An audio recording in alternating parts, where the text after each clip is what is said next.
All right, so this is problem 10.5.57, and this is, I've written it out here because you can't really read that. So it's Megan is planning a driving tour, which will take her through 3 different states. And she's interested in seeing 14 monuments, 3 of which are in the first state, 5 in the second state, and 6 of which are in the third state. However, she only has time to see 3 of them. In how many ways could the 3 monuments chosen include sites in fewer than all 3 states? So the question is actually maybe a little bit confusing, but what they're trying to ask here is basically how many ways could she choose 3 monuments so that it's not in all 3 states. So she's either in choosing all 3 of them in one state or 3 of them between any 2 of the states.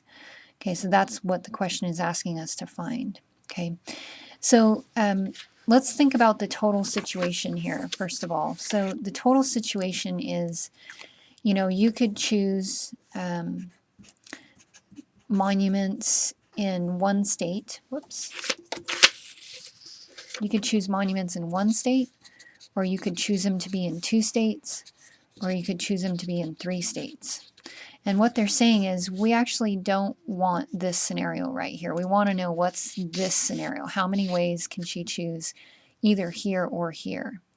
So you can either calculate this directly or you can calculate this as a complement. And I think I'm going to use the complement here because it's easier. So if the way I would do this with a complement is I would say, because if I add all 3 of these together, that would equal the total number of ways, okay?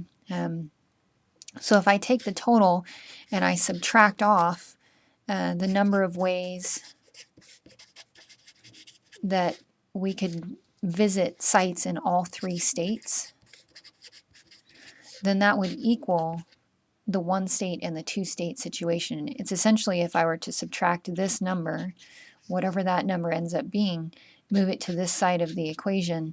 If I take the total minus what I'm not looking for, it's going to leave me with what I am looking for, and that's these 2 situations right here. Okay, so the total number of ways for her to choose monuments, there's 14 monuments, and she's choosing 3 of them. So this would be the total number of ways to choose the monuments in any scenario. You know, it includes all of them. And then I want to subtract off the number of ways to choose the 3 monuments so that we're including a monument in each of the 3 states. So in order to answer the number of ways here for that piece, we have to remember that if we're choosing 3 monuments in 3 states, then that actually means that we're choosing 1 monument in each state. Because, you know, you've got 3 monuments, 3 states, and if that's the requirement, then there's got to be 1 in each.